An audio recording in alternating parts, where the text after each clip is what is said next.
রাসূলুল্লাহ সাল্লাল্লাহু আলাইহি সাল্লামের 24 ঘন্টা ফিকির ছিল এক এক আল্লাহর বান্দা কিভাবে জাহান্নাম থেকে বাঁচবে।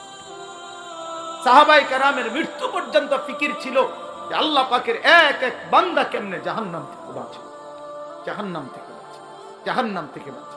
তো নবী সাল্লাল্লাহু আলাইহি সাল্লামের চেহারা মোবারকের দিকে তাকাইলেই এটা মনে হতো যে তিনি ফিকির করতেছেন, দুয়ারে দুয়ারে হাঁটতেন, দাঁড়ে দাঁড়ে, কখনো বাজারে, কখনো হাটে, কখনো মাঠে, কখনো একজনের কাছে, কখনো 10 জনের কাছে, কখনো রাতে, কখনো দিনে, কখনো উপরে, কখনো নিচে, কবি আরশ पर कभी फरश पर, कभी उनके दर, कभी दर बदर, गमे आशिकी तेरा शुक्रिया, मैं कहां कहां से गुजर गया।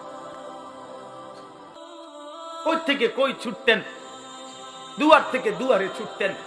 আল্লাহর নবী সাল্লাল্লাহু আলাইহি সাল্লাম এক ফিকিরে থাকতেন যে এক এক আল্লাহর বান্দা জাহান্নাম থেকে বাঁচবে। হাদিসের মধ্যে আছে আল্লাহর নবী সাল্লাল্লাহু আলাইহি সাল্লাম বলতেন, উম্মত আমার, আমি তোমাদের জন্য আমার পেরেশানিটা কেমন, ওয়া আনা আখিযুন বিহুজাজিকুম। নবীজি উদাহরণ দিয়ে বুঝাইছেন, কোন মানুষকে যদি কেউ হাত দিয়ে ধরে তাহলে সে মনে করেন ছুটে গেল, কাঁধে হাত দিয়া ফিরাইতে চাইছে, সে কাঁধের থেকে হাত নামায় দিল। কিন্তু কেউ যদি কাউকে সর্বোচ্চ মহব্বত করে তারে ফিরাইবার জন্য, বাঁচাইবার জন্য কোমরে জড়াইয়া ধরে, কোমর মানে কোমরের মধ্যে যদি আমজা দিয়া শক্ত করে ধরে, এই লোকটা ছুটবে কেমনে? কথা বোঝেন নাই? এই লোকটা ছুটবে কেমনে? আল্লাহর নবী বলেন, আল্লাহর কসম উম্মত, আমি চাই তোমার এক এক উম্মতকে কোমরে জড়াইয়া ধরে ধরে জাহান্নামের আগুন থেকে বাঁচানো। কোমরে জড়ায় ধরে।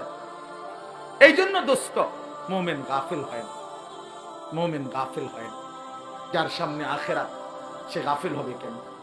যার সামনে কবর সে গাফিল হবে কেন? যার সামনে হাসরের ময়দান সে গাফিল হবে কেন? আল্লাহ তাআলা কোরআনুল কারীমে বলছেন, ফাকাইফা তাত্তাকুনা ইন কাফারতুম ইয়াওমান ইয়াজআলুল বিলদানা শিবা।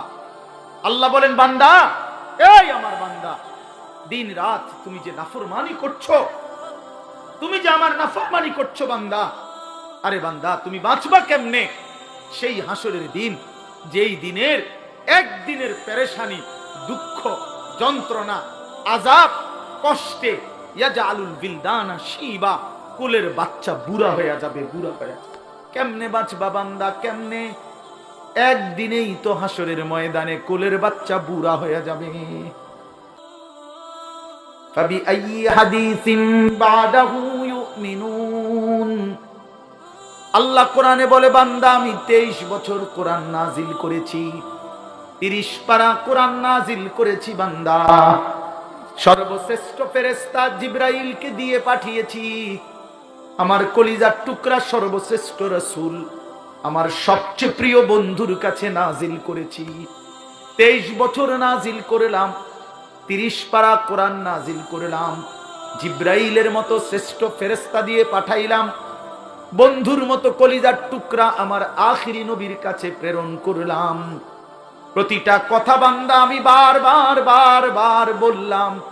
এবার আল্লাহ জিজ্ঞেস করে, বান্দা এরপরে আর আমি কেমনে বললে, কতবার বললে, আর কোন কিতাব নাজিল করলে, আর কাকে বললে, কেমনে বললে, আর কার কাছে নাজিল করিলে তুমি বান্দা আমার কথা মেনে নিতা, তুমি বলো।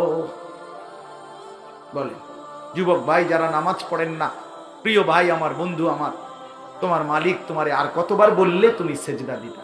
23 বছর বলেও মনটা গলাইতে পারলো না। 30 পারা কোরআন নাজিল করলেও দিল গলাইতে পারলো না।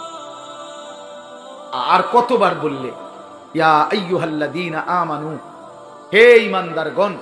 এই শব্দটি কোরআনুল কারীমে 89 বার আছে। কতবার? আর কতবার বললে আপনি শুনতেন? 80 বারের চাইতে বেশি কোরআনুল কারীমে নামাজের কথা আছে। আকিমুস সালাহ, আকিমুস সালাহ, আকিমুস সালাহ বারবার বলছেন আল্লাহ। আর কতবার বললে নামাজ পড়তেন? ইত্তাকুল্লাহ, ইত্তাকুল্লাহ, ইত্তাকুল্লাহ বারবার বলছেন। আল্লাহ জানতে চায়, বান্দা আর কতবার বললে তুমি গুনাহ ছেড়ে দিতা? বলেন। এই জন্য দোস্ত ইনসাফ করে, ইনসাফ করে। নিয়ম সর্বস্ব একটা ওয়াজ যেন না হয়, একটা ফিকির যেন হয়, দিলের মধ্যে যেন একটা অনুভূতি জাগে। আবারও বলছি, মুসলমান গাফিল হয় না, মুমিন কি হয় না? গাফিল। মুমিন গাফিল হয় না, মুমিন গাফিল হয় না। গাফলত জাহান্নামীদের পরিচয়, গাফিল জাহান্নামীদের পরিচয়। আমার কিশোর নওজোয়ান ভাই, সবার কাছে অনুরোধ করলাম, নওজোয়ান নিজের উপরে দয়া করেন, বয়স্ক বাবা যারা আছেন নিজের উপরে রহম করেন, ফিকির করেন, ফিকির করেন। ওয়ালতানজুর নাফসুম মা কদ্দামাত লিগাদ। আমরা প্রত্যেকে, আল্লাহ বলছে, প্রতিটি প্রাণ, প্রতিটি আত্মা, প্রতিটা জীবন আলাদা আলাদা রক্ষ করো, হিসাব করো, আজকের দুনিয়া থেকে আগামীকালকের আখিরাত পর্যন্ত। আগামীকালকের আখিরাতের জন্য আজ দুনিয়া থেকে কি পাঠিয়েছে। আজকের সারা দিনে 3 বেলা নাস্তা, দুপুরের খাবার, রাতের খাবার, তো আজকের সারা দিনে খাবার নাস্তা মিস হয়েছে কয়জনের? আর 5 ওয়াক্ত নামাজ মিস হয়েছে কয়জন? ইনসাফের সাথে বল, কেন নামাজ পড়তে পারলেন না? কেন নাস্তা খানা ছাড়তে পারলেন না? নাস্তা তো ছুটলো না, নামাজ কেন ছুটল? দুপুরের খাবার তো ছুটলো না, জোহরের নামাজ কেন ছুটে গেল? কার সাথে নারাজ হইলেন? কারে বুড়া আঙ্গুল দেখাইলেন? কারে বৃদ্ধাঙ্গুলি দেখাইলেন? এই যুবক, কার সাথে গাদ্দারি করলা?